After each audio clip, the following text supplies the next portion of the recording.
Apa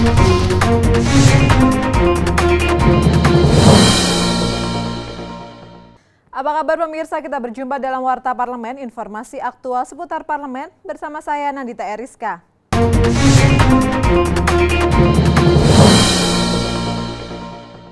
Komisi 11 DPR RI masih mendalami permohonan penambahan penyertaan modal negara atau PMN untuk Lembaga Pembiayaan Ekspor Indonesia sebesar Rp3,2 triliun pada APBN 2017. Komisi 11 berharap LPEI dapat mendorong peningkatan ekspor nasional, khususnya produk-produk UMKM. Komisi 11 DPR RI menggelar rapat dengar pendapat dengan Lembaga Pembiayaan Indonesia atau LPEI. Rapat membahas permohonan penambahan penyertaan modal negara atau PMN pada APBN 2017.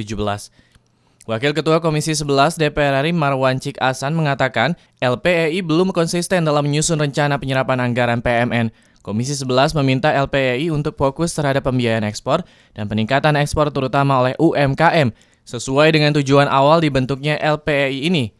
Cik Hasan menjelaskan keputusan pencairan PMN merupakan keputusan bersama antara Komisi 11 dengan Menteri Keuangan. Komisi 11 meminta PT LPEI untuk segera menyerahkan rencana kerja atau bisnis plan yang baik karena masih banyak BUMN lain yang kurang beruntung tidak menerima dana PMN. Kesepakatan rapat bahwa untuk pencairannya nanti harus mendapatkan persetujuan kembali dari Komisi 11. Nah, dari diskusi kita tadi kan ternyata LPEI belum dapat memberikan penjelasan secara detail tentang bagaimana bisnis-bisnis yang dilakukan oleh LPEI selama ini. Apakah sudah sesuai dengan tujuan daripada didirikannya LPEI. Kemudian ke depan juga kita ingin tahu detail rencana kerja LPEI selama tahun 2017 termasuk penggunaan 3,2 triliun tersebut. Kalau nanti kita sudah... Anggota Komisi 11 DPR RI lainnya Aditya Anugrah Moha mengatakan, selama ini PT LPEI belum terlihat maksimal dalam menggenjot peningkatan ekspor. Aditya menyayangkan LPEI justru membantu pembiayaan untuk perusahaan-perusahaan yang sama sekali tidak melakukan kegiatan ekspor. Aditya menambahkan PT LPEI selama ini kurang memperhatikan masalah sosial dan pembinaan masyarakat sekitar. Komisi 11 meminta PT LPEI untuk concern terhadap masalah tersebut, apalagi saat ini rancangan undang-undang tentang tanggung jawab sosial perusahaan atau rancangan undang-undang CSR sedang digodok di DPR. Seperti apa? Ya, itu yang dari kawan-kawan pun mendapatkan satu poin bahwa lembaga ini harus betul-betul concern terhadap tugas pokok utamanya, bahwa dia betul-betul harus mengedepankan keberhasilan dan kita bisa mengukur indikatornya melalui tingkatan ekspor yang lebih besar, lebih baik dan bisa berdampak terhadap bangsa dan negara dalam hal kapasitas income kita. Nah, ini kami belum merasakan itu, kami belum bisa melihat. Nur Fuad dan Rizky Kurniawan, TVR Parlemen, melaporkan. Panitia Kerja Penegakan Hukum Komisi 3 DPR RI menerima pengaduan masyarakat yang terbelit berbagai persoalan hukum. Panja Penegakan Hukum dibentuk untuk menjembatani kepentingan masyarakat yang sedang mencari keadilan terkait persoalan hukum yang dihadapinya. Banyaknya pengaduan masyarakat ke DPR RI terutama Komisi 3 menjadi salah satu dasar dibentuknya Panja Penegakan Hukum oleh Komisi 3. Pengaduan masalah hukum tersebut diadukan baik oleh masyarakat secara individu maupun perusahaan. Anggota Panja Penegakan Hukum Asrul Sani dimintai pendapatnya selesai rapat dengar pendapat bersama PT Bank Maybank di DPR RI mengatakan Komisi 3 DPR RI selalu membentuk Panja Penegakan Hukum yang ditujukan untuk menerima pengaduan hukum baik oleh masyarakat maupun oleh lembaga. Seperti saat ini, Komisi 3 sedang menerima pengaduan masyarakat terkait masalah perbankan yang sedang membelit PT Bank Maybank.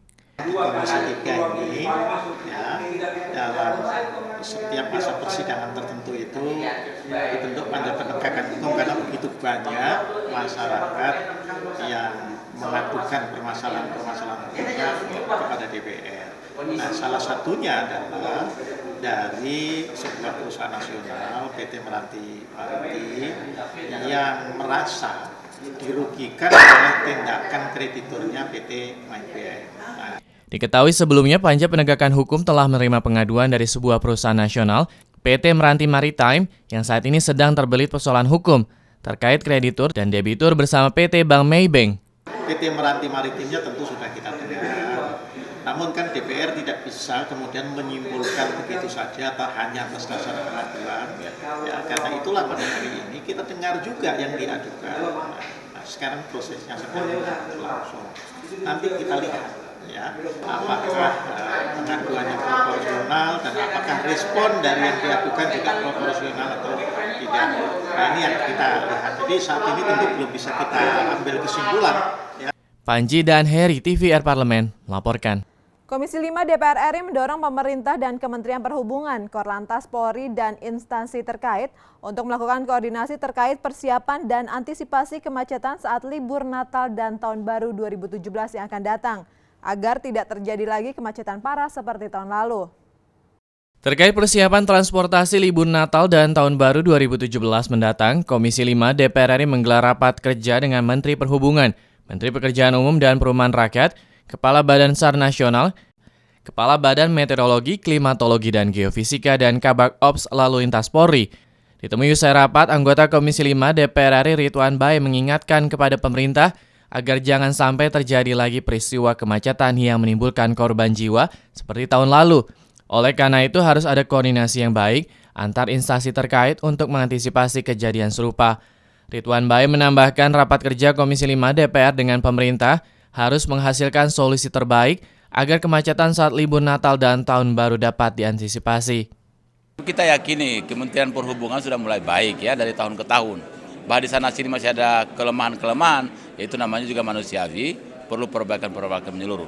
Tapi mudah-mudahan rapat kita hari ini bisa menyelesaikan semua masalah. Sehingga masyarakat yang mudik Natal dan Tahun Baru atau yang bisa memanfaatkan liburnya itu tidak terganggu oleh karena kondisional yang ada. Ya, terima kasih.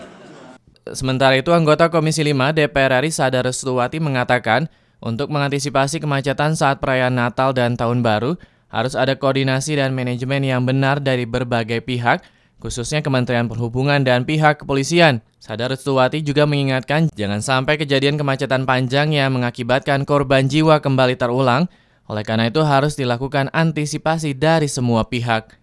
Agar dari awal sudah dilakukan untuk manajemen rekayasa lalu lintas. Dan insya Allah ini juga sudah dilakukan, bahkan untuk yang pas keluar dari pintu tol, itu juga kami sudah menyampaikan agar dalam waktu yang masih cukup panjang ini sesegera mungkin dilakukan rekayasa lalu lintas. Zikri dan Denus, TVR Parlemen, melaporkan. Demikian Warta Parlemen kali ini, sampai jumpa pada Warta Parlemen berikutnya. Terima kasih atas perhatian Anda, saya Nandita Eriska, wassalam.